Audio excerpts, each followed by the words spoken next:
এই মুরব্বি, দাঁড়ান দাঁড়ান দাঁড়ান, উল্টা আসছেন কেন? এইখানে নামবে মানে আপনি ঘুরে যান না কেন? আপনি রাস্তা ঘুরে গেলেন না কেন? এখন যদি পুলিশে এই গাড়িটা আটক করে তাহলে আপনারা বলবেন কি যে ভাই গরিব মানুষ বাদ দিয়ে দেন। আরে ভাই বাদ দিব কিভাবে? গরিব তো সবাই, যারা রোডে গাড়ি চালায় ভাই সবাই গরিব মানুষ, এখানে কেউ বড় লোক না। ঢাকার মহাসড়কের মেন রোডগুলো ব্যবহার করছে অবৈধ অটোরিকশা।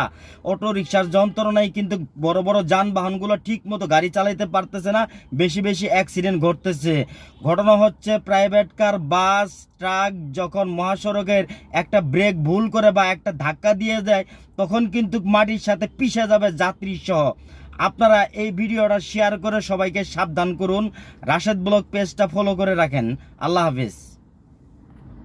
অবৈধ অটো রিকশার কাণ্ড দেখেন, চিন্তা করছেন ভাই? দেখেন মনে হয় বিমান চালাইতাছে, মনে হয় এই রুটে ট্রাফিক পুলিশ নাই, এরাই দেশের রাজা। কোনো একটা বড় গাড়ির ধাক্কা খাইলে এদেরকে খুঁজে পাওয়া যাইব। ভিডিওটা শেয়ার করে সবাইকে সচেতন করুন। গত 5 বছর ধরেই দেখতাছি পুলিশের অভিযান অটো রিকশার বিরুদ্ধে, কোনো লাভ হচ্ছে না।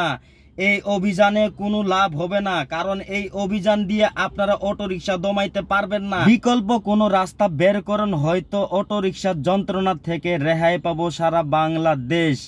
বিদ্যুৎ বাঁচলে দেশ বাঁচবে। অনেকেই আমাকে গালিগালাজ করতেছেন, অনেকেই আবার ভালো মন্তব্য করতেছেন, কিন্তু ভাই জনস্বার্থে কথা বলি ভাই, জনস্বার্থে কথা বলে নিজের জন্য নয়। অনেকেই বলতেছেন যে ভাই গরিবের পেটে লাথি মারা কি ঠিক হবে? ভাই গরিবের পেটে লাথি মারবো কেন? আবার অনেকেই বলতেছেন এরা তো কিস্তিতে টাকা তুলে লোন তুলে অটো রিকশা কিনেছে, এখন এরা কি করবে? ভাই আগে কি করেছেন আপনারা বলেন? অটো রিকশা চালক ভাইদের বলতেছি ভাই আগে কি করেছেন? আগে যেই কাজ করেছেন সেই জায়গায় আপনারা ফিরে যান। এই কাজ বন্ধ করে অন্য কাজ করেন ভাই। দেশের মধ্যে অনেক ব্যবসা আছে, অনেক কাজ আছে, অনেক কাজ খুঁজে বের করেন ভাই। এখন দেশ গ্রামে ধান কাটা 1000 টাকা বদলি কাজ, কিন্তু অথচ লোক পাওয়া যায় না। অথচ ধান কাটা বাদ দিয়ে আপনারা ঢাকা শহর এসে অটো রিকশা নিয়ে বের হইতেছে। ঢাকা শহরটা পুরো নোংরা অন্ধকার হয়ে গেছে ভাই। আপনি জনস্বার্থে কথা বলেন, সবাই সবার পাশে থাকার চেষ্টা করি। আর অটো রিকশা চালক ভাইদের বলতেছি আগে যে কাজ করতেন সেই কাজে ফিরে যান ভাই। একটা কাজ নয় ভাই, দেশের মধ্যে শুধু অটো রিকশা ছাড়া কি আর কিছু নাই? অটো রিকশা ছাড়া আরো অনেক কাজ আছে ভাই, অনেক কাজ খুঁজে বের করেন ভাই। ঠিক আছে, আপনারা যোগ্যতা অনুযায়ী কাজ খুঁজে বের করেন। একটা পাইছেন কিস্তিতে টাকা তুলবেন আর অটো রিকশা কিনবেন আর রাস্তাঘাটে ডিস্টার্ব করবেন, মানুষের হয়রানি করবেন, অ্যাক্সিডেন্ট করবেন। আপনি অটো চালাইতেছেন, আপনার জন্য একটা ফ্যামিলি ধ্বংস হয়ে যাইতেছে।